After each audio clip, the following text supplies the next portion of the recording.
बिस्मिल्लाहिर्रहमानिर्रहीम। अस्सलाम वालेकुम नाज़रीन, आपको वेलकम कहेंगे, खुशामदीद कहेंगे सच सवेरा में। जब तक न जलें दीप शहीदों के लहू से, जब तक न जलें दीप शहीदों के लहू से, कहते हैं जन्नत में चरागा नहीं होता।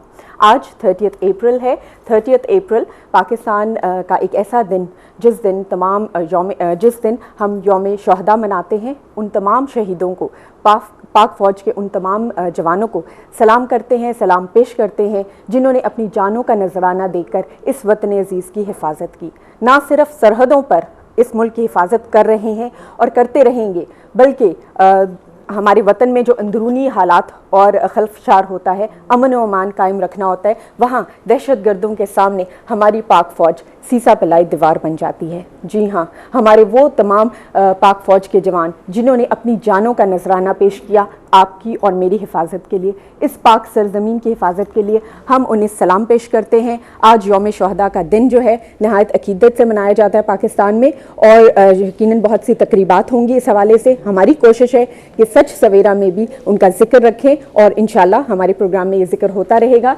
इसी हवाले से रसूल पाक सल्लल्लाहु अलैहि वसल्लम की एक कॉल आपके साथ शेयर करती चलूँ, हदीस आपके साथ शेयर करती चलूँ। सरकार दो आलम हज़रत मोहम्मद मुस्तफ़ा सल्लल्लाहु अलैहि वसल्लम ने शहादत की आरज़ू करते हुए फ़रमाया कि मेरी ख्वाहिश है कि मैं अल्लाह की राह में लड़ूँ और मारा जाऊँ, फिर लड़ूँ और मारा जाऊँ, लेकिन अल्लाह जितनी ज़िंदगियाँ भी अता करे उनकी मेराज सिर्फ शहादत हो। रसूल पाक सल्लल्लाहु अलैहि वसल्लम की इस ख्वाहिश को हमारे पाक फ़ौज के जवान सीने से लगाए हुए हैं और फ़रिश्ते भी उनकी शहादत पर फ़ख्र करते हैं। हमारी पाक फ़ौज के जवान जो कि न सिर्फ सरहदों की हिफाजत कर रहे हैं, बल्कि अंदरूने मुल्क भी जहाँ उनकी ज़रूरत होती है वो वहाँ मौजूद होते हैं, अपनी हेल्प करते हैं, पेश करते हैं, कौम के साथ खड़े होते हैं, दहशत गर्दी के ख़िलाफ़ सीसा पिलाई दीवार साबित होते हैं और अपनी जानों का नजराना देकर हम सब की हिफाजत कर रहे हैं, मेरी और आपकी। आज हम जो ये पाकिस्तान में अपनी आज़ादी को एंजॉय कर रहे हैं, मुख्तलिफ़ कारोबार कर रहे हैं, मुख्तलिफ़ जॉब्स कर रहे हैं, स्टूडेंट्स पढ़ रहे हैं, बच्चे स्कूलों को जा रहे हैं, तो ये तमाम इन पाक फ़ौज के जवानों की वजह से है जो कि बहुत जाफशानी से अपना फ़र्ज़ अंजाम दे रहे हैं। यकबस्ता जो पहाड़ हैं सियाचिन के, जहाँ पे 0 डिग्री से -50 डिग्री तक टेम्परेचर चला जाता है, जहाँ पे खड़े होने का सवाल इंसान सोच के हैरान रह जाता है, वहाँ पे हमारे पाक फ़ौज के जवान ना सिर्फ खड़े हैं बल्कि ऐसे अपनी फ़र्ज़ को अंजाम दे रहे हैं और इसमें उनको कोई परवाह नहीं, ना अपनी जान की, ना उन अहलो अयाल की जिनको वो अपने पीछे छोड़ आते हैं। हम सलाम करते हैं उन पाक फ़ौज के जवानों को जिन्होंने अपने खून से इस सरज़मीन को सींचा है, जिन्होंने अपने खून का नजराना दे के, अपनी जान का नजराना दे के, कीमती जानों का नजराना दे के इस वतन की हिफाजत की है, मेरी और आपकी हिफाजत की है, ताकि मैं और आप आज़ादी से जी सकें। हम सलाम करते हैं उन वालिदैन को, उन माओं को। यकीनन उन माओं का बहुत बड़ा दिल है, बहुत बड़ा जिगरा है कि वो अपने लख्ते जिगरों को भेजती हैं इस पाक वतन की सरहदों की हिफाजत के लिए, ताकि आप और मैं आज़ादी से जी सकें। हम सलाम करते हैं उन तमाम पाक फ़ौज के जवानों को जिन्होंने अपनी जानों का नजराना पेश किया। बढ़ेंगे, गुफ्तगू को आगे बढ़ाएंगे। हमारे साथ जो आज गेस्ट हैं उनसे भी आपकी मुलाकात करवाएंगे। नौजवान भी मौजूद हैं, NARC के नुमाइंदे भी मौजूद हैं। गुफ्तगू करेंगे पाकिस्तान के बारे में, पाकिस्तान की यूथ के बारे में, उनकी एजुकेशन के हवाले से, फिर पाकिस्तान की मईशत में जो लाइफ स्टॉक का रोल है उस हवाले से भी गुफ्तगू होगी। हम चाहेंगे आप हमें ज्वाइन कीजिए। सवाल मौजूद है, बिल्कुल, पाकिस्तान की सबसे बड़ी नमक की कान कहाँ है? आज का सवाल बहुत ईजी है, इसका जवाब ज़रूर दीजिएगा। आप ज्वाइन कर सकते हैं हमें 05184666606 पे। इंटरनेशनल कॉलर्स के लिए you can always add 0092 with it. हमें इंतज़ार है आपकी कॉल्स का। आज बात करेंगे यौम शहदा के हवाले से भी। आप कुछ कहना चाहें, यू आर मोस्ट वेलकम। और अपने गेस्ट की तरफ बढ़ें। हमारे साथ जो आज गेस्ट मौजूद हैं, सॉफ्टवेयर इंजीनियर हैं, गुलकारी भी करते हैं और यंग टैलेंट को प्रमोट करने के लिए काफ़ी कुछ कर रहे हैं। क्या करें इस हवाले से जानेंगे। हमारे साथ मौजूद हैं अरसलान अहमद साहब। अस्सलाम वालेकुम, वेलकम, खुशामदीद जी। और हमारे सेकंड गेस्ट, उनसे भी आपका तारुफ करवाते चलें। जैसे कि मैंने बताया, NARC से इनका ताल्लुक है, डायरेक्टर हैं लाइफ स्टॉक रिसर्च स्टेशन के। हमारे साथ मौजूद हैं डॉक्टर अमानुल्लाह चीमा साहब। अस्सलाम वालेकुम, वेलकम, खुशामदीद जी।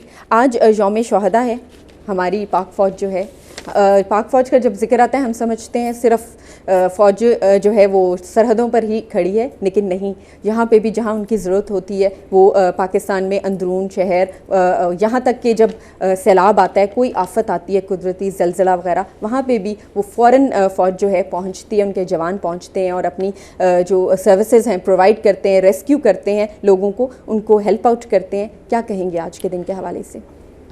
शोहदा के हवाले से, जो पाक फ़ौज के हवाले से मैं ये कहूँगा कि जो हमारी पाक फ़ौज जो कर रही है, मेरे ख्याल से हम उनके साथ कम्पीट नहीं कर सकते।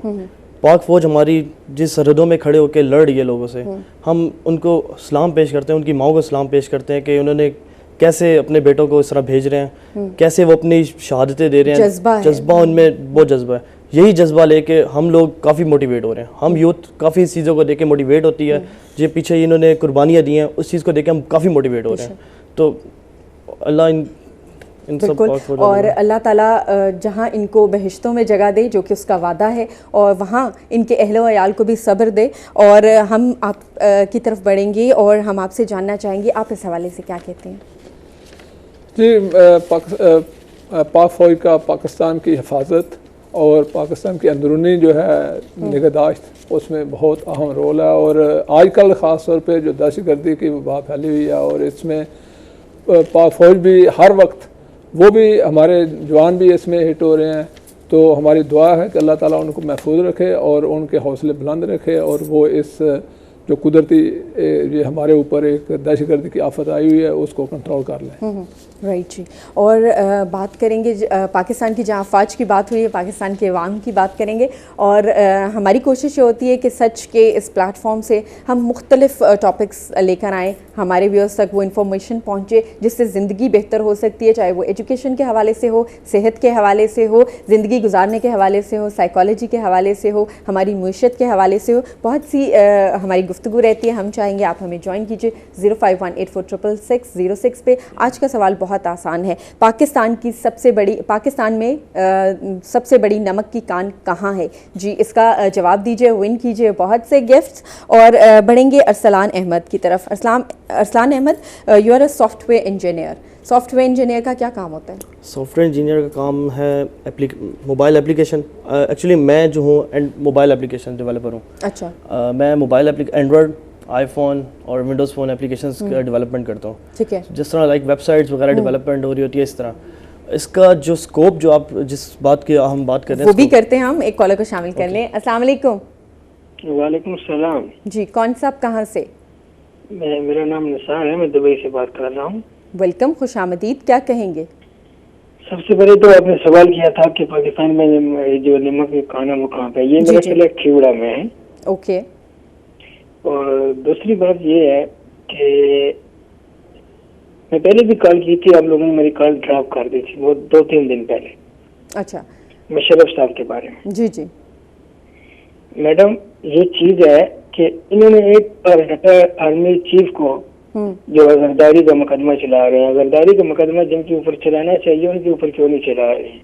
अदालतों में केस मौजूद है, यकीनन वहाँ पे फैसले होंगे, प्रोसेस चल रहा है, सिलसिला चल रहा है। हमारा पहला सेगमेंट होता है अखबारात और इदारिये। मैं इस स्टेज पे नहीं हूँ कि मैं आपके सवाल का जवाब दे सकूँ। हमारे जो गेस्ट हैं वो भी डिफरेंट फील्ड से ताल्लुक़ रखते हैं। आपके सवाल का जवाब यकीनन हमारे पहले सेगमेंट अखबारात और इदारिये में, जहाँ हमारे तज्ज़ियाकार मौजूद होते हैं, वो बेहतर तरीके से दे सकेंगे। मेरे भाई, आप हमें कल ज़रूर कॉल कीजिएगा सुबह के पहले सेगमेंट में सच सवेरा के, यकीनन आपके सवाल का जवाब देंगे हमारे तज्ज़ियाकार। बहुत शुक्रिया जी आपकी कॉल का। ओके जी, coming back to you. Software engineer का आपने कहा आप सॉफ्टवेयर्स डेवलप करते हैं, ख़ास तौर पे मोबाइल्स वगैरह के लिए। टेक्नोलॉजी जो है स्मार्टफोन में तब्दील होती चली जा रही है। इतना बड़ा जो हमारे पास होता था डेस्कटॉप, वो अब लैपटॉप से एंड्रॉयड, राइट, टैबलेट में एंड्रॉयड आ गया, फिर सैंडविच आ गया, और इसके अलावा जेलीबीन आ गया। जेलीबीन मेरे पास भी है। जेलीबीन आ गया। और ये टेक्नोलॉजी तेज़ी से चलती जा रही है। स्मार्टफोन, मतलब इतने से मोबाइल में बहुत ज़्यादा टेक्नोलॉजी, किस तरह ये एवोल्यूशन ये किस तरह हो रहा है? बहुत क्विक हो रहा है, काफ़ी ज़्यादा क्विक हो रहा है। मैं बताता चलूँ कि अब लाइक हम आजकल एक एप्लीकेशंस, बहुत काफ़ी एप्लीकेशंस आ रही हैं। एक एप्लीकेशन आ रही है कि आपको वो डायग्नोज कर सकता है आपकी बीमारियाँ। अच्छा। लाइक ये इस तरीके से हमारी जो एंड्रॉयड सिर्फ स्मार्टफोन्स जो स्मार्ट टैबलेट्स ये हमारा इस तरीके से चेंज हो रहा है, रेवोल्यूशन काफ़ी ज़्यादा तेज़ी से बढ़ी जा रहा है। हमारे पाकिस्तानी नौजवान भी इस रेवोल्यूशन में कहीं कुछ कर रहे हैं या सब कुछ बाहर से होके आ रहा है? मैं आपको सच बताऊं तो सबसे ज़्यादा जो डेवलपमेंट है वो पाकिस्तान में सबसे ज़्यादा हो रही है इन चीज़ों की। और क्योंकि लाइक हमारे जो क्लाइंट्स होते हैं वो अपने अमेरिका इंग्लैंड वगैरह के होते हैं, तो वहाँ पे रह के उन लोगों के पास कोई डेवलपमेंट इतने खास मौजूद नहीं है, क्योंकि वो जितने भी फ्रीलांस जो लांसिंग कराते हैं वो सारे पाकिस्तान से ही हो रहे हैं। ओके, एक कॉलर को शामिल करते हैं। अस्सलाम वालेकुम। अस्सलाम वालेकुम सोनिया, क्या हाल है? वालेकुम अस्सलाम, बिल्कुल ठीक ठाक। Who is this? Alia from Faisalabad. Okay, welcome. और क्या कहेंगी, आज के सवाल का जवाब देंगी? जी, आज के सवाल का जवाब है नमक की कान खेड़ा है सबसे बड़ी पाकिस्तान में ना। और आज यौम शोहदा जो है वो ऑब्जर्व किया जा रहा है पूरे पाकिस्तान में, कुछ कहना चाहेंगी इस हवाले से? शोहदा के लिए तो मैं कहूँगी कि उनके लिए तो है कि शहीद की जो मौत है वो कौम की हयात है। बेशक। और आपका प्रोग्राम बहुत अच्छा है। आपका जो गेटअप बहुत, आप मुझे बहुत प्यारी लगती है। बहुत शुक्रिया जी, आपकी मोहब्बत है, बहुत शुक्रिया, माशाल्लाह। थैंक यू जी। हमारा प्रोग्राम देखते रहिएगा, इसी तरह कॉल करते रहिएगा, हमारी कोशिश होगी बहुत सी इन्फॉर्मेशन आप लोगों के लिए लेकर आएँ। जी, कमिंग बैक टू इन्फॉर्मेशन की बात होती है तो NARC की बात होती है। NARC की पूरी कोशिश होती है कि अवाम तक वो इन्फॉर्मेशन लेकर आएँ जो एग्रीकल्चर के हवाले से हो, लाइफ स्टॉक के हवाले से हो, और फूड वगैरह के हवाले से, फ्रूट्स के हवाले से, क्रॉप्स के हवाले से, एग्रो फॉरेस्ट्री भी हमने टच किया है। तो जहाँ सच TV की कोशिश है वहाँ डेफिनेटली NARC की भी कोशिश है। डॉक्टर अमानुल्लाह साहब, लाइफ स्टॉक की जब हम बात करते हैं तो लाइफ स्टॉक का पाकिस्तान में यकीनन बहुत स्कोप है, मौजूद है। इसकी अहमियत क्या है हमारी इकोनॉमी में, इसकी क्या अहमियत है मईशत में? देखिए जी, ज़राअत जो है वो पाकिस्तान की मईशत में रीढ़ की हड्डी की हैसियत रखती है। ठीक है। और ज़राअत में लाइफस्टाइल जो है वो आगे रीढ़ की हड्डी की हैसियत रखता है। ओके। पाकिस्तान की टोटल जो GDP है उसमें ज़राअत का तकरीबन 11% इस वक्त कंट्रीब्यूशन है। ओके। और उस 11% में जो लाइफस्टॉक है उसका 55% कंट्रीब्यूशन है। ओके। यानी कि टोटल जो एग्रीकल्चर है उसमें लाइफस्टॉक 55% कंट्रीब्यूट कर रहा है। अब जो लाइफस्टॉक रिलेटेड प्रोडक्ट्स और बाई प्रोडक्ट्स एक्सपोर्ट हो रही हैं उसमें टोटल एक्सपोर्ट में लाइफस्टॉक का तकरीबन 9% कंट्रीब्यूशन है। ओके। और जो फैमिलीज, मतलब जो रूरल एरिया में लोग हैं उनके लिए लाइफस्टॉक एज ए बैंक काम करता है।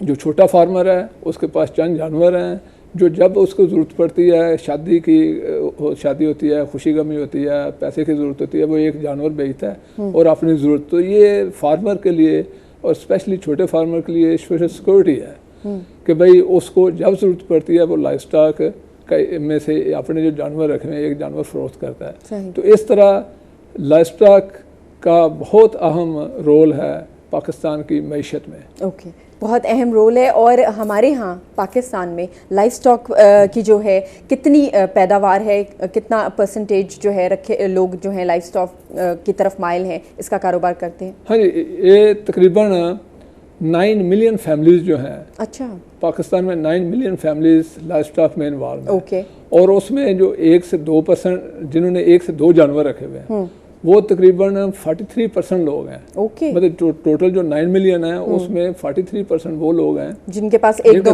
या 2 जानवर हैं। ठीक है। इसी तरह जो 3 से 4 जानवर जिनके पास हैं वो तकरीबन 27% है। ओके। और जो आते हैं 50 या ऐसे बड़े जो पेरी अर्बन में अब नई डेयरी फार्मिंग आई है, वो टोटल जो लाइफस्टाइल फैमिलीज हैं वो 1% है उसमें। ठीक है। तो इसका मतलब कि छोटी फैमिलीज जो हैं वो ज़्यादा इन्वॉल्व हैं। ओके। और वो जो छोटी फैमिलीज मैंने बताया कि 1 to 4 तो उनके पास तकरीबन टोटल लाइफस्टॉक का 25% एनिमल्स उनके पास हैं। ओके। और ये जो बड़े फार्मर हैं जो पेरी अर्बन है, जैसे कराची में लांडी कॉलोनी है, वो सारे इसमें काउंट करें जो 1% बनते हैं फार्मर के पॉइंट ऑफ व्यू से, उनके पास तकरीबन 12% टोटल पॉपुलेशन का है। ओके। तो मेजॉरिटी ऑफ फार्मर जो है वो हमारे स्कैटर्ड मतलब छोटे फार्मर हैं जो लाइफस्टॉक के बिजनेस में इन्वॉल्व हैं। अच्छा, किस सूबे में ज़्यादा है? जो बड़े जानवर हैं जैसे भैंस, गाय, ये पंजाब में ज़्यादा है। ओके। भेड़ बकरी ये सूबा बलूचिस्तान में ज़्यादा है। और पहाड़ी जो NWFP है KPK, इसमें मतलब गाय पाई जाती है ज़्यादातर, ठीक है, और वो अच्छाई नस्ल की है। ओके, छोटे, क्योंकि पहाड़ी इलाका है, वहाँ बड़े जानवर जो हैं वो पहाड़ों पर नहीं चढ़ सकते, ठीक है, उनके दूध की मतलब जो ज़रूरियात हैं वो अच्छाई नस्ल से पूरी होती है। ओके, पंजाब से भी वो लेके गए हुए ओके। हैं, लेकिन उनकी अपनी ब्रीड जो है ना वो ये है। इसी तरह सिंध में जो है वहाँ गाय और भैंस दोनों पाई जाती हैं, भेड़ बकरियाँ भी हैं, लेकिन ज़्यादा गाय भैंस पंजाब में है। ओके, राइट जी। एक कॉलर को भी शामिल करते हैं। हेलो, अस्सलाम वालेकुम। अस्सलाम वालेकुम। हेलो जी, कॉल ड्रॉप हो गई। और बात करेंगे अभी, मवेशियों की बात हो रही है, ख़ास तौर पे दूध देने वाले। वैसे भी आजकल जो अर्बन एरियाज़ हैं उनमें बच्चों को बड़ा शौक़ होता है बकरी पालने का या कोई भेड़ पालने का। ऑब्वियसली यहाँ पे अब भैंसें वगैरह तो रखना बहुत मुश्किल होगा, ख़ास तौर पे इस्लामाबाद में। ऑल दो जो एरियाज़ हैं करीब फार्मिंग वाले उनमें है। आपको कभी किसी पेट वगैरह का शौक़ रहा है? मुझे बिल्कुल शौक रहा है, लेकिन लेकिन मैं रख नहीं सका, क्योंकि उसके मुझे पता था कि उसके लिए काफ़ी ज़्यादा उसको खाना देना पड़ता है, उसकी काफ़ी ज़्यादा टेक केयर करनी पड़ती है, लेकिन आई डोंट थिंक सो क्योंकि आप ये कर सकते हो। ओके, अच्छा, coming back to the technology, आपने कहा कि स्मार्टफोन जो है टेक्नोलॉजी आ चुकी है इंसान के हाथ में, बहुत से प्रोग्राम्स भी बन रहे हैं, एप्लीकेशंस भी रन हो रही हैं, टैबलेट्स के लिए भी, स्मार्टफोन के लिए भी, और इसके अलावा डेस्कटॉप वगैरह के लिए। डिफरेंट होती हैं या सेम ही एप्लीकेशन हर जगह रन हो जाती है? नहीं, ये बिल्कुल डिफरेंट होती है। अच्छा। क्योंकि अगर सेम हो जाए तो फिर हमारे पास डेवलपर्स खत्म हो जाए ना। ओके। क्योंकि हर फील्ड के लिए हर अलग डेवलपर होता है। अच्छा। फॉर एग्जांपल अगर डेस्कटॉप एप्लीकेशन बनानी है तो लाइक वो अलग अलग प्लेटफॉर्म्स हैं जहाँ पे डेवलपमेंट हो रही है। ठीक है। अब मैंने एंड्रॉइड डेवलपमेंट करनी है तो like it's totally Java based, और आजकल आए हुए हैं मल्टी प्लेटफॉर्म्स जो एक ही एप्लीकेशन बना रहे हैं, जो आपकी बाद में बताऊंगा। जो अब मैं जो अगर कोई यूथ या स्टूडेंट सुन रहा हूँ, मैं आपको उनको बताता चलूँ कि एक मल्टी प्लेटफॉर्म्स जो आ रहे हैं उसके लिए क्या काम करें, वो एक एप्लीकेशन डेवलप करते हैं। वो एंड्रॉइड पे भी चल जाती है, आईफोन पे भी चल जाती है, और विंडोज फोन पे भी। ठीक है, तीनों पे चल रही है। तीनों पे चल रही है। लाइक मैंने जिस तरह यूनिवर्सिटी लेवल पे आके जब मैंने गेम बनाई थी, ये हम डिटेल में जानेंगे। तमाम वो गेम्स, आपके प्रोजेक्ट्स के हवाले से भी हम बात करेंगे। कॉलर को शामिल करते हैं। अस्सलाम वालेकुम। वालेकुम अस्सलाम, सैयद कमर शमसी बात कर रहा हूँ लियाकतपुर से। वेलकम जी, खुशामदीद। क्या कहेंगे, आज के सवाल का जवाब देंगे? वैसे मैं कहूँगा कि पाक फौज ने इतना कुर्बानियाँ दिया, यौम शोदा मना रहे हैं। जी जी। और हम एक फौजी के साथ जो जुल्म कर रहे हैं उसको इलेक्शन से दूर किया हुआ है, और उससे इतना जुल्म हो रहा है। आप थोड़ा ख्याल करें जज साहिबान से, और इन पास जो लोग हैं इनसे कहें कि मेहरबानी करें, इनके साथ इंसाफ हो। अच्छा। हमारे लीडर हैं, हम इनके पीछे जान भी देने के लिए तैयार हैं। अच्छा, ये बताइए आज के सवाल का जवाब देंगे? जी हाँ, हम इनको खराज ताज़ीम पेश करते हैं राइट, इन शोहदा के हवाले से। जी, थैंक यू जी, बहुत शुक्रिया आपने कॉल की, हमें ज्वाइन किया। ओके जी, coming back to you doctor Manullah साहब, लाइफ स्टॉक की जब बात हो रही है तो कौन कौन सी, आपने डिफरेंट बताया मुख्तलिफ इलाकों में, मुख्तलिफ सूबों में, वो यकीनन वहाँ के लैंडस्केप के हिसाब से हैं। कौन कौन सी नस्लें हैं दूध देने वाले जानवरों की जो पाई जाती हैं पाकिस्तान में? जी, पंजाब में जो सबसे अच्छी नस्ल है वो है नीली रावी, जो भैंस की नस्ल है। अच्छा। और ये तकरीबन कह लें कि दुनिया की बेहतरीन नस्ल है जो नीली रावी पाकिस्तान में पाई जाती है। इसी तरह भैंसों की जो दूसरी नस्ल है वो है रेड कुंडी। ओके। वो सिंध के इलाके में पाई जाती है। ठीक है। और भैंसों की टोटल जो है ना पाकिस्तान में 3 नस्लें हैं। ये नीली रावी पंजाब में है, कुंडी जो है वो सिंध में है, और अज़ाखेली जो है वो स्वात के इलाके में है। स्वात में भी, राइट। हाँ, तो ये करते हैं डॉक्टर साहब, एक कॉलर को शामिल कर लें। अस्सलाम वालेकुम।